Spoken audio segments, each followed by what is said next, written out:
my people. Welcome to another episode of Staring at Map Screens. I am here with my friend Jersey. How are you doing, Jersey? I'm doing good. And you said I am here. Who are you? Oh yeah, of course. Oh my God, I didn't say my name. My name is Salmi, as always, and we are here with another.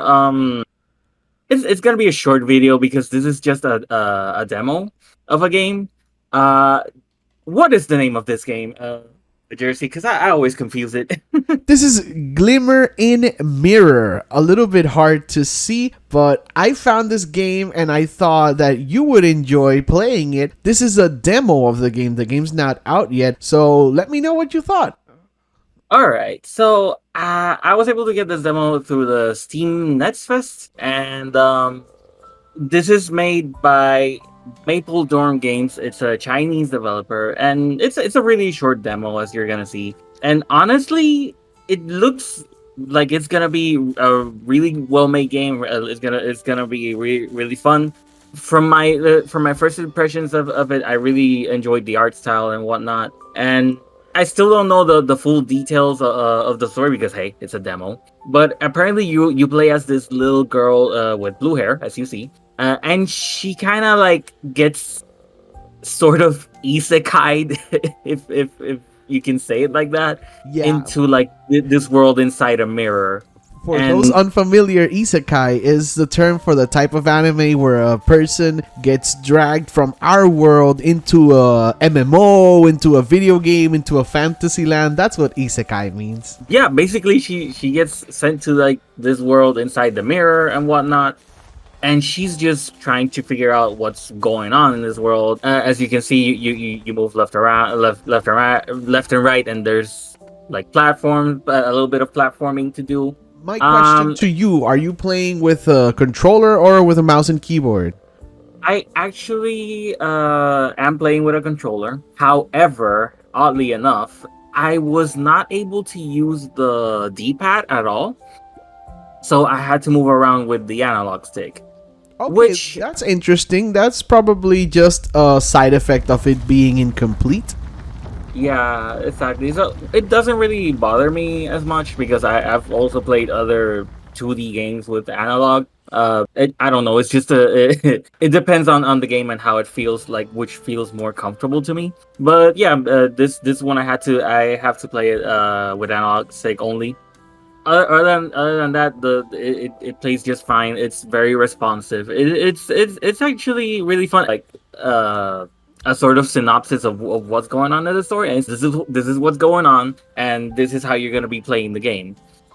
Yeah, as you can see, I'm already shooting. It feels a little bit Mega Man-ish in a way. You're gonna find out later because later on you get like a charge shot. Are you holding the And button to shoot or are you pressing it multiple times? oh no, you have to mash. You have to mash to be able to Oh, shoot multiple times. that's cool. I like that. And I Yeah. found this game because the developer is using the tag Metroidvania on Steam.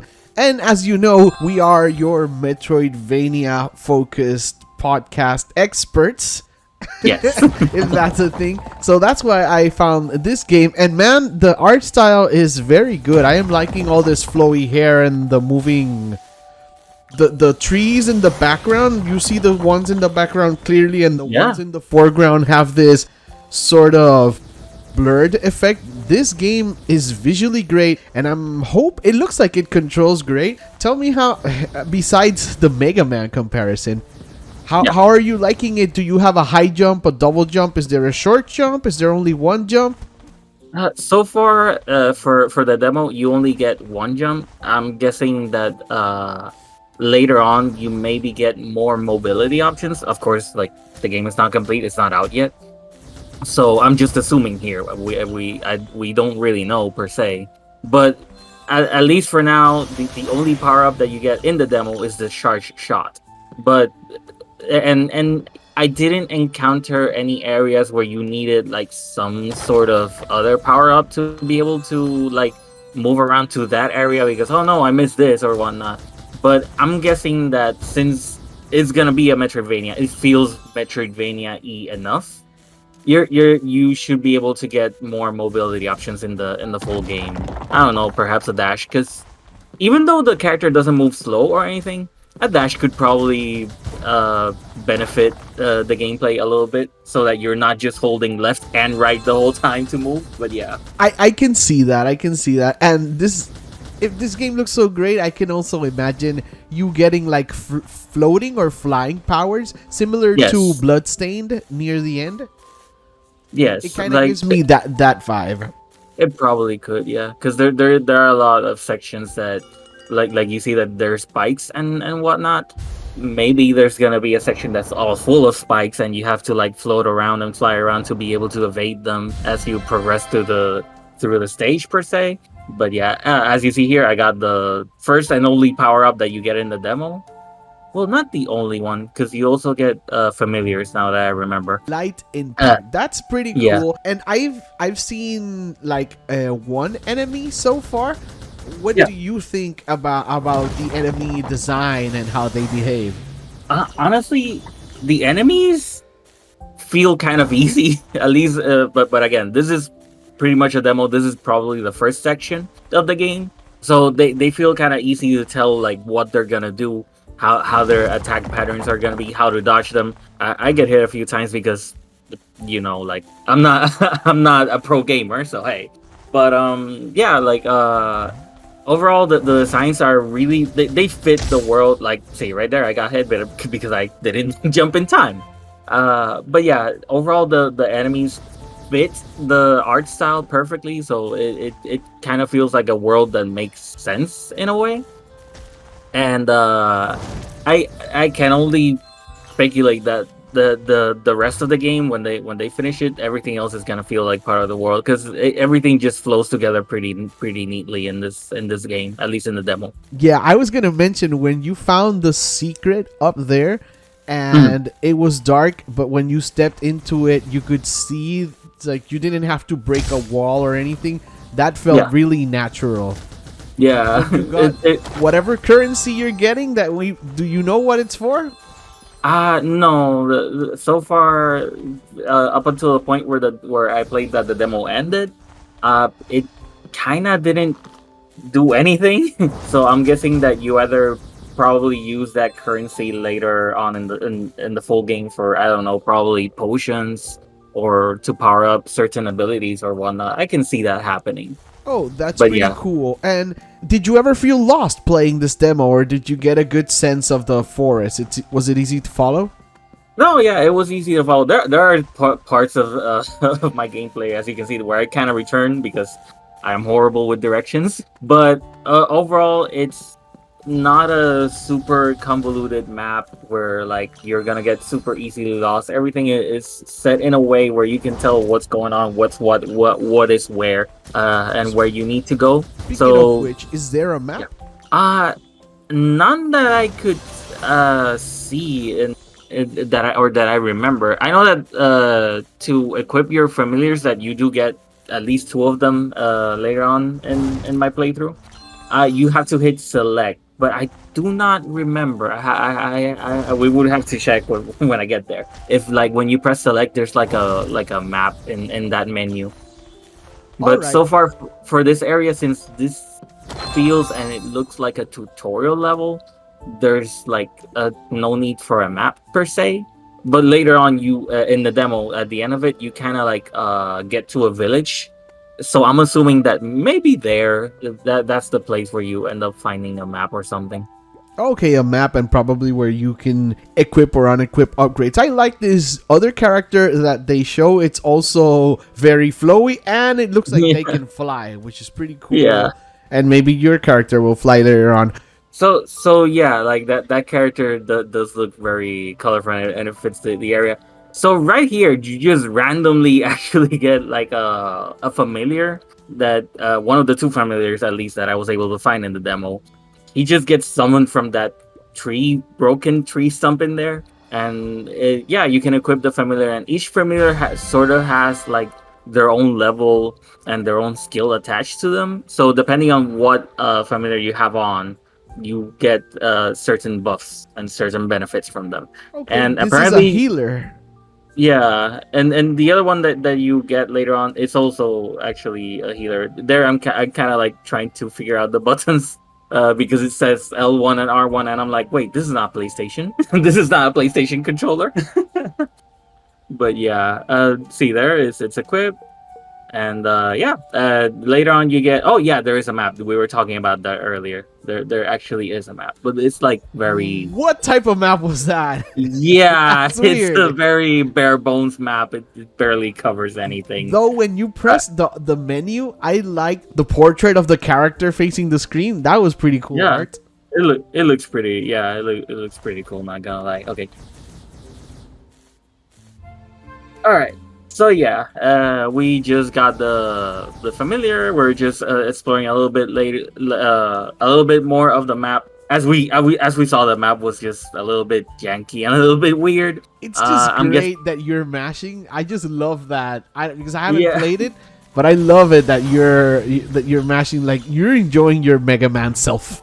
Oh yeah, like the minute when I got the charge shot and whatnot, I was like, so you're telling me I can charge my shot and mash later? That's just perfect. Like this is Mega Man all over, and I'm loving it, and I'm just gonna go with it. Are you Exactly. pressing a button to activate the familiar's healing, or is it like passive? No, Because I it's saw your passive. health refilling. Oh, so Yeah, you just all right. yeah. I kind of went around, but Oh, nice it kind secret. of like Spirit yeah, seed. it kind of ended up being a good thing because I did not know that that secret was there. And Me mind you, neither. I'm trying to like hit and cross a bunch of walls because that's just my Castlevania Yeah, senses no tingling. Where exploding walls, but you will walk into secret walls. exactly. That's pretty cool, and I like that it's like I don't mind if it's passive. I Hmm. just hope you get a little bit more action later on, and it's just not mash and charge the whole game.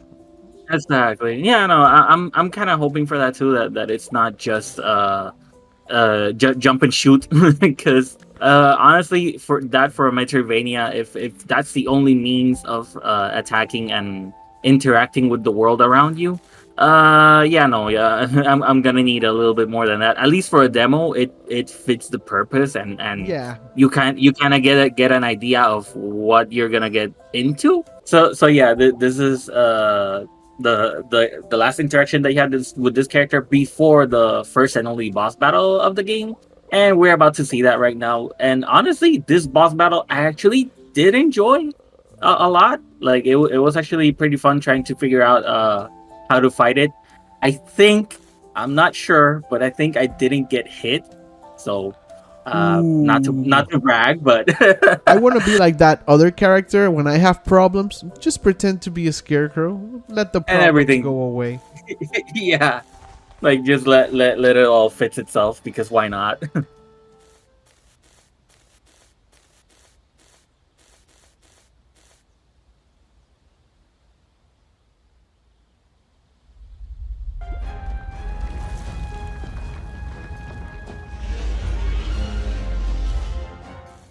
Now, So Salmi, yeah, what are you fighting?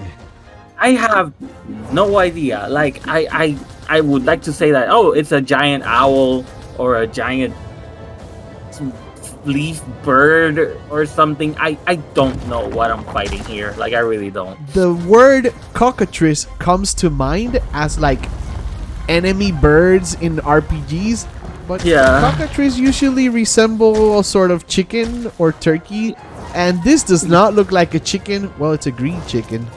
But Yeah. what's going on with its face?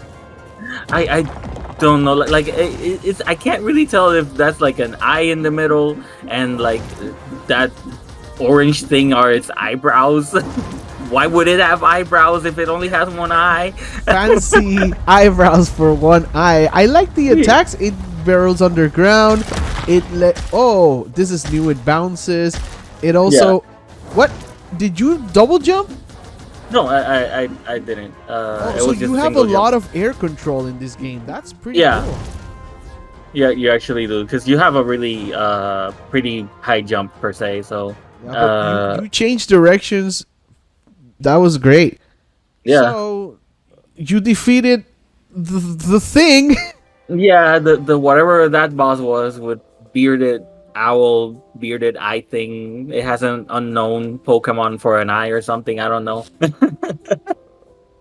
But yeah, you kind of defeat this boss, and then after this, you pretty much go to the village, and pretty much the demo kind of ends there. It's really short and simple, but for what it is, it kind of gives you a good idea of what the game is gonna be. And honestly, I am really looking forward to this. I'm not gonna lie. All right, so shout outs to the developer. Keep working on that. We don't get a lot of indie games from Asia, specifically from China. Like, we are not very versed in that area of game development. We are weebs that play almost everything that comes from Japan. But I kind of Yeah. like it to see more Chinese games make it over. Yeah, it's really good. Like I'm really hoping to get this pretty soon. And yeah, like any other indie developer from that does this type of game, I'm really looking forward to that. Like it's really amazing what indie developers are putting out nowadays. I'm not gonna lie. Yeah, so if you catch another demo or another game that you think should be on our radar, let us know in the comments, let us know on Twitter. We are staring at map screens. I am Jersian. And I am Salmi signing out. Thank you, man. All right.